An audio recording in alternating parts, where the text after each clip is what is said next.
I am Cynthia Onado. Here are the news headlines. 4 soldiers jailed for helping Boko Haram. First Lady Remi Tinubu reveals 20 billion naira raised for National Library project. CBN cuts interest rate to 27%. Medical experts rebuke Trump over paracetamol autism claim. And on entertainment, Davido joins Grammy Voting Academy ahead of 2026 award. Thanks for joining us. Here is the news in detail. 4 Nigerian soldiers have been convicted for aiding and abetting Boko Haram and sentenced by a special court-martial in Maiduguri. The court set up under Operation Hadinkai found the soldiers guilty of arms and ammunition racketeering, theft and offences related to service property, all punishable under the Armed Forces Act. President of the court-martial, Brigadier General Muhammad Abdullahi, announced that Sergeant Raphael Ame, Sergeant Ejiga Musa, and Lance Corporal Patrick Ocheje were handed life sentences. Corporal Omitoye Rufus was jailed for 15 years. The court heard that Sergeant Ame, while serving as an armorer, conspired with others to steal weapons and smuggle them in bags of beans to Enugu and Ebonyi states, funding the illicit trade through over 100 bank transactions. Sergeant Musa and Lance Corporal Ocheje were convicted for stealing rifles and selling ammunition to police officers and militias, while Corporal Rufus sold rounds of 7.62 mm ammunition to criminal groups. The court ruled that their actions directly endangered troops, undermined military operations, and amounted to aiding the enemy. Brigadier General Abdullahi condemned their betrayal of trust and stressed the Army's zero tolerance for any act of selling weapons to adversaries. Still in the news, Nigeria's First Lady, Senator Oluremi Tinubu, says about 20 billion naira has been raised to complete the National Library in Abuja. She disclosed while hosting State House correspondents to a birthday lunch at the presidential villa marking her 65th birthday. Remi Tinubu explained that instead of receiving cake, gifts and adverts, she appealed to Nigerians to channel their goodwill into funding the project, which she described as her chosen legacy gift to the nation. Dismissing suggestions of political undertones, the First Lady said her motivation was service, asking, "What is wrong in doing well?" She recalled her 12 years in the Senate, during which time she served on the Committee on Education, adding that her humble upbringing made her value the role of libraries in shaping lives. She said the funds have been managed under the Oluremi at 65 Education Fund. She pledged continued commitment to education, stressing its importance to national development.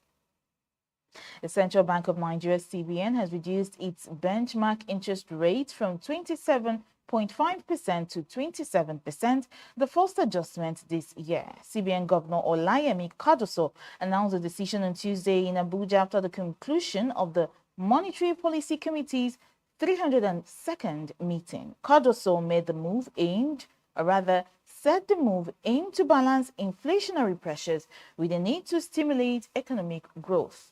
According to him, the adjustment reflects the committee's assessment of current realities and its resolve to provide stability while creating room for sustainable growth. The rate cut is expected to impact Nigeria's financial markets, affecting borrowing costs, investment flows, and consumer demands. And now the United States President Donald Trump is facing sharp criticism from medical experts after claiming that paracetamol, also known as Tylenol, could be linked to autism when taken during pregnancy. Speaking in the Oval Office, Trump said doctors would soon be advised against prescribing the drug to pregnant women, calling it no good and urging expected mothers to use it only in extreme cases. The remarks drew swift condemnation. The UK Health Secretary Wes Streeting said he trusts doctors over the president. The American College of Obstetricians and Gynecologists stressed there is no scientific evidence to support a direct link, warning that Trump's comments dangerously oversimplify autism's causes.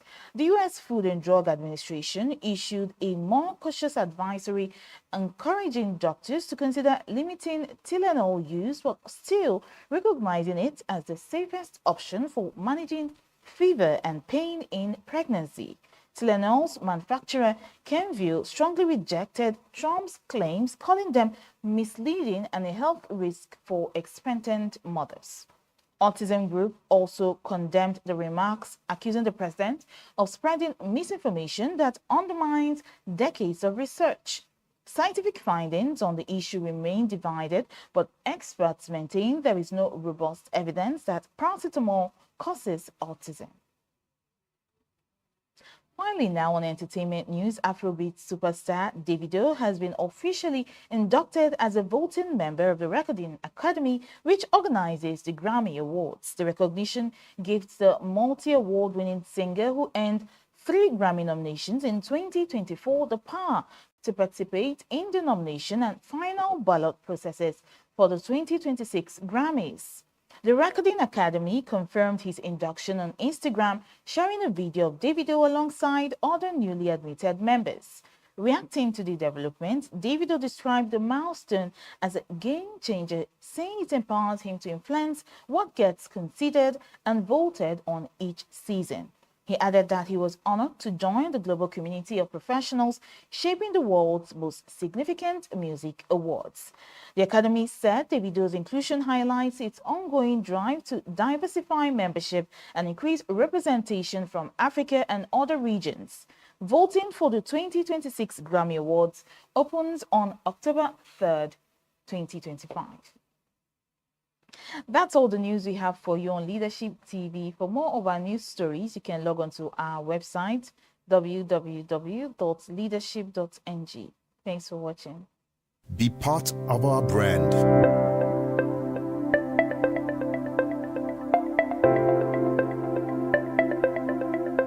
Leadership for God and country.